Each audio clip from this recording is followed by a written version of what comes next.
Hello, everyone. Welcome to our Aging and Spirituality podcast, and we're happy everyone is tuning in today. I'm Chris Jensen. And I'm Kathy Lee Taylor.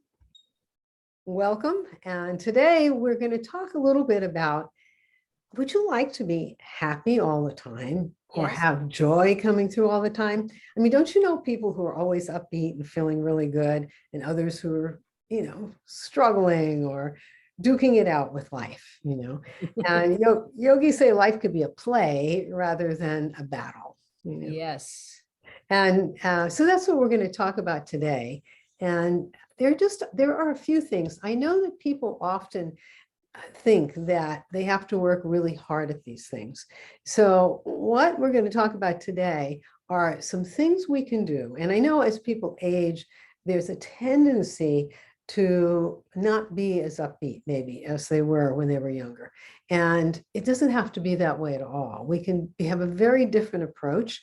And there are things we can do that are basically just changing our attitudes. Yeah, I'm not talking about, having to have any special skills or expertise or take a lot of your time.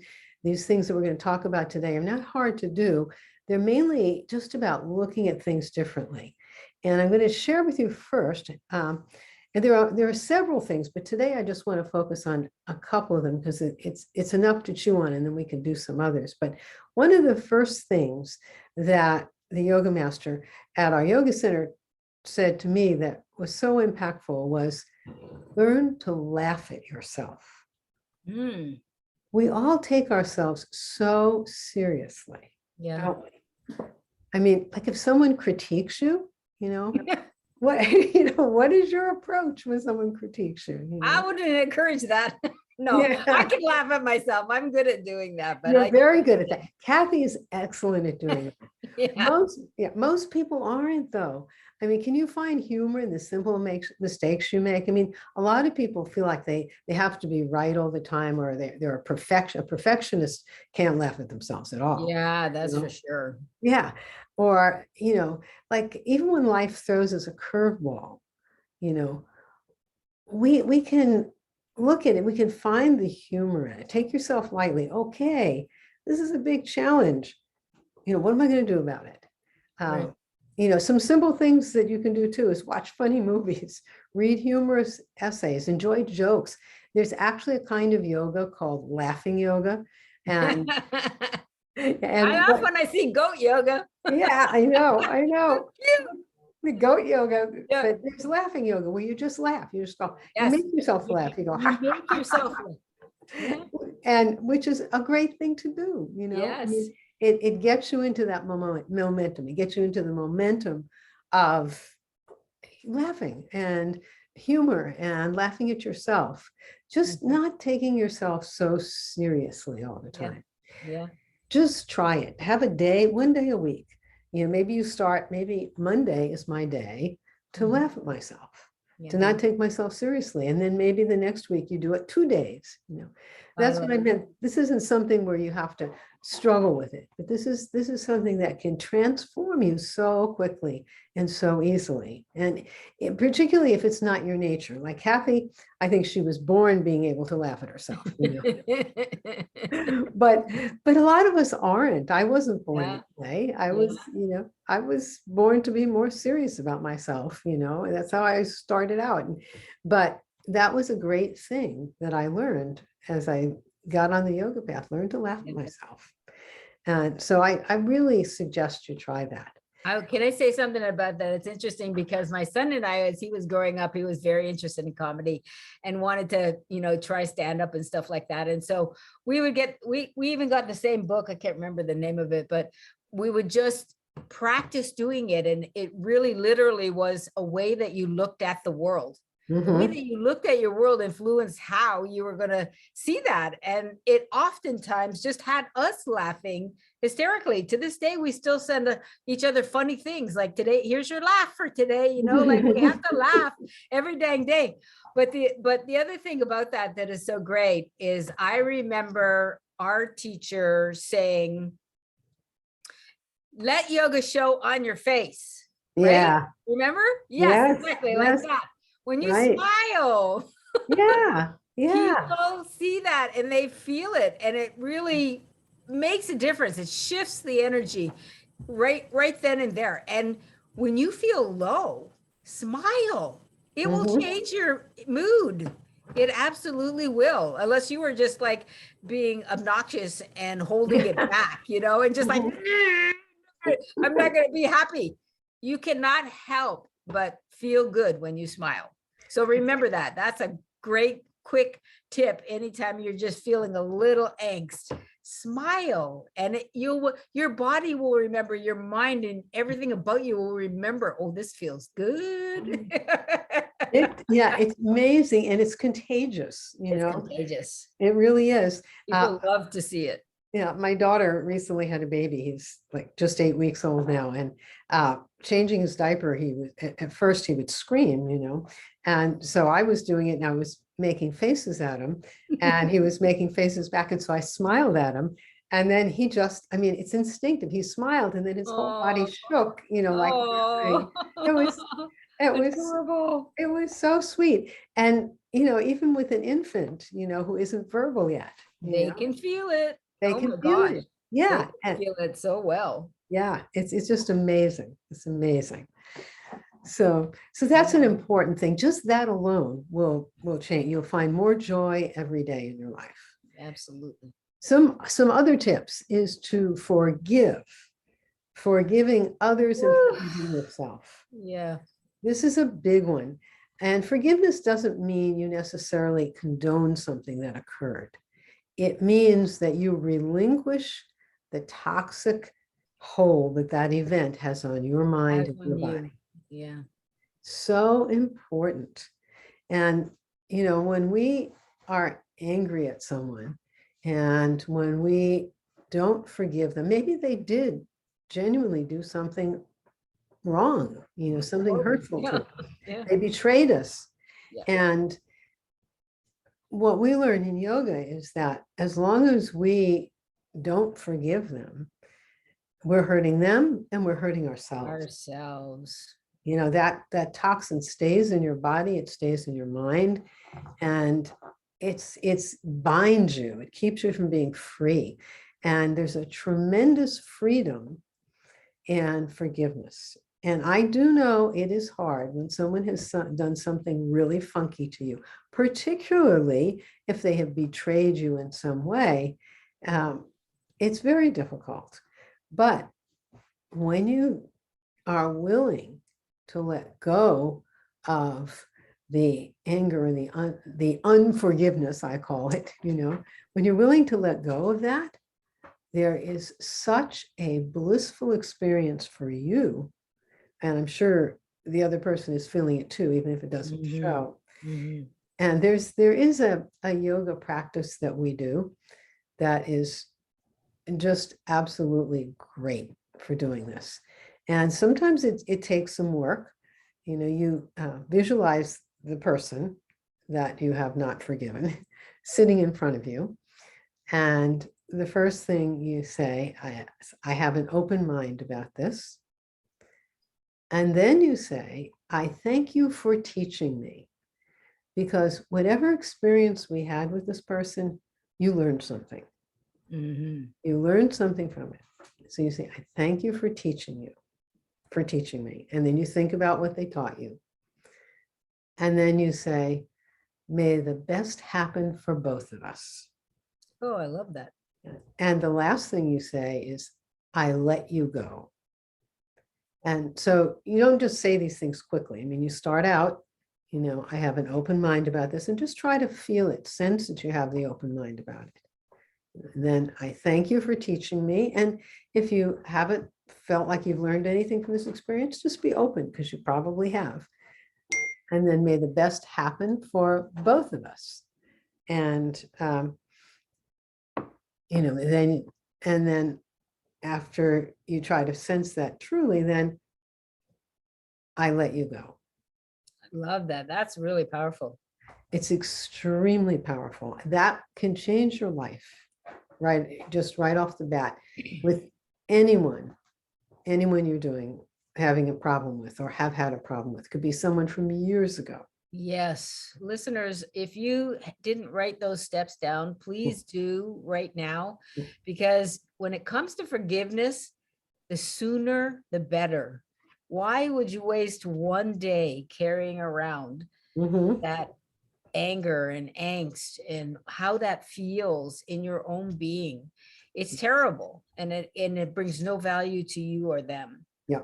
So really, really think about that. And one of the things I remember our teacher saying as well is that he would imagine the other person and reach his hand out in the vision, Mm. in the visual, reach his hand out to that other person, like, we can be friends. It's Mhm. okay. I love that feeling that Yes. brings up instead of the Mhm. the anger. Mhm. So you can add that to that exercise if you want. But what Christus gave you is very powerful. Try it. It really is. It will change your life. It will. And the other thing I want to say is you want to forgive yourself as well, because we often are very hard on ourselves. Hmm. And you can do this same practice with yourself, to modify it a little bit. You can just start out saying, okay, whatever it is you did that you're not forgiving yourself for, I have an open mind about this. Okay. How did I learn and grow from this?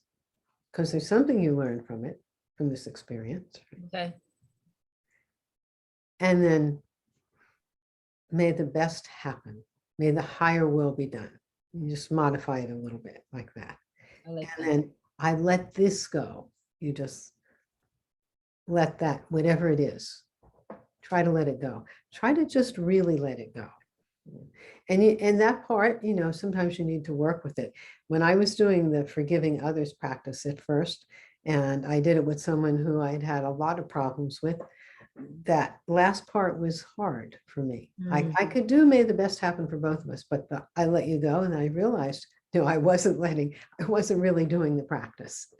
Just in case I need to punch you in the head, I'm going to hold on a little bit here. Right, right. So, you need to spend time on this, Yeah. because if someone's really done something hurtful to you, it's going to take some time. It's not going to be quick. That's what we say, intensity and repetition. You may need to do it 2 or 3 times or spend some time on it. But when you do it sincerely, wow, it's so freeing and it's Yes. so opening. This is a practice that if I recommend, if you are going through a divorce, use this one like on a daily basis, because that will speed up the process of your healing. That will speed up the process of you being able to be in relationship with this person that you're changing the nature of your friendship with. And it will help you just get back to who you are without being in pain all the time. I know when I went through a divorce in my early 30s, forgiving was all I thought about. Forgiving because I was angry a lot. And so I had to work on forgiveness like on a regular basis until I got through a lot of that pain. That's so true. That's one of the experiences. I certainly use this a lot.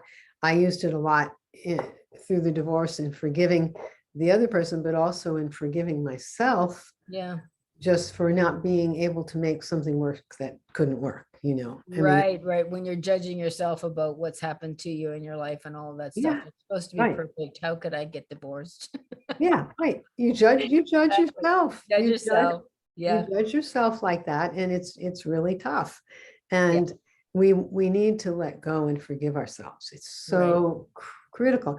That's how, that's how we can be happy and have this joy coming through every day. These are simple things, like I said. I mean, we may need to work on them, but they're not things where we have to go off in a cave for 9 hours a day. They're things where we just change how we're approaching life, what we're doing. Yes. And there's one other one I really wanted to mention, and that's living in the moment. We can't predict what's going to happen in life. So it's so important to make the most of each moment, to cultivate daily awareness.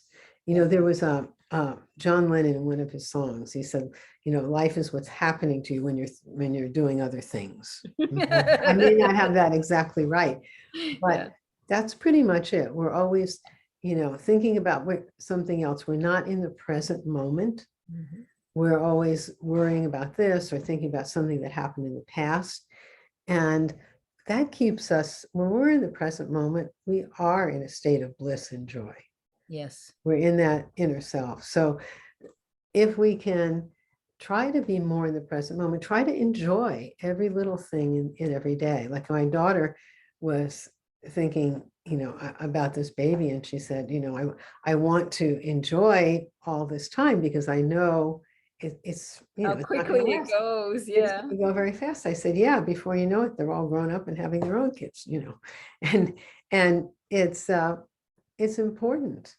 And there is a beautiful yoga practice to help us, what we say, be in the now, Mhm. because most of us are not ever in the present moment. I mean, That's right. you could be having a conversation with someone and they ask you a question and you realize you haven't heard a word they've said for the last 5 minutes. I mean, Your brain's somewhere else. right, you were somewhere else, you weren't there, Yeah. and so we want to be present, we want to be present in the moment. And there's a lot of mindfulness that's about now. There's a lot of mindful practices that are going on, and that's a great thing to do. We have a practice in yoga called being in the now, and it's a very straightforward practice that I think you will enjoy doing, and it's very accessible. So the idea is you just sit back, you relax, and you just watch the thoughts in your mind. And a thought of the past comes up, you try to shed it like water rolling off a duck's back, and you just say, the past is dead. And Okay. you just try to let the thoughts of the past go. And after a while, they start to go. And then you notice you have thoughts about the future. And so then you try to shed those and you say, oh, the future hasn't happened yet. Yeah. Doesn't exist. It doesn't exist. And then when you shed thoughts of the past and thoughts of the future, you're in the present. You're in the present moment. You're in the now. And when you're in the now, you open yourselves up to something, to the inner self, to going farther. You open yourself up to that inner joy. That brings a question up for me. I don't know if you can answer it the way I'm going to ask this, but so when you get good at the letting go and future is not happened yet, past is behind me, and then you have this idea, okay, here I am now in the present. And then there's this discomfort, like, how do I stay here? I don't, what is going on? I don't know, like there's nothing to hold on to and I don't know what to do. And you just kind of freak out. What's Yeah. happening there? What's happening? Yeah, because we're so used to having thoughts about this or that or the Yeah, other. drama. Where's the Drama. So we're freeing ourselves from that drama. And Yeah. you're going to say, oh, it's okay. It's I okay. can be still. I can be calm. Yeah. Yeah. It's like if you visualize your mind as a lake, as a calm lake, and all the ripples are the thoughts of the past or the future. And then when they're gone, there's just this calm lake. Right. And so if you're freaking out and it's uncomfortable, then you may want to chant peace, peace, peace, something like that to help you feel very calm in the present moment. So And just know that that comes up. It's normal. It's natural. You're yes. developing a new habit, a Yep. new way of being, Yep. and you just will, you're walking this tightrope and you're going to fall off a little bit and then you're going to jump Yeah. back on and you're going to fall off a little bit and jump, Hmm. and you're just learning a new way to do Right. it. So just hang in there, Yeah. be kind to yourself, love yourself through the process, and your ability to be in that present moment will grow the more you give it what it needs, oxygen, the more you Right. That's well said. your It needs some attention. oxygen. It's something we don't do. It's something we Right. don't Yeah. give ourselves a chance to do. So Yeah. yeah. Okay. So, but before you go, there is a question that, bugs me, and that I get this question in so many different ways. I want to just see if I can get you to say something about it. People really struggle with the idea of letting go. What does that mean? So yeah, what would you say to somebody who asks you that? I think that starting out with the thought of letting go is very hard for people because it's about surrendering. It's about your ego not being in charge. So I wouldn't start out with that because it's too scary for people. Right. But as you get more and more in touch with that inner power and that inner goodness, then you want to surrender to it. Right. And so I would kind of move in that direction. I would do things like the practice of being in the now. And then once you get that experience a little bit, then you can open up and surrender to it, knowing that you're surrendering to something much better than our ego. But it's the ego that doesn't want to lose control. Yeah, much more authentic than the ego. It really is that struggle between the ego and your perception of your world, Right. from the way that you were raised, from the day you got on this planet till now, to understanding how you really tick and who you are as the authentic spiritual person inside, and you're learning who that is. Yep. So that process of letting go will take you there. So just exactly, it'll take you right there. Grateful that you have that process. Keep going, keep learning, keep growing. And I think this is a lot to work with today. So great exercises, Chris. They were fabulous. Take it and make it your own. Work with it and let us know how you're doing, because would love to hear from you. Yep, absolutely. Good stuff. Good luck out there. See you soon. Go in the jungle. See you next week. Bye. Bye.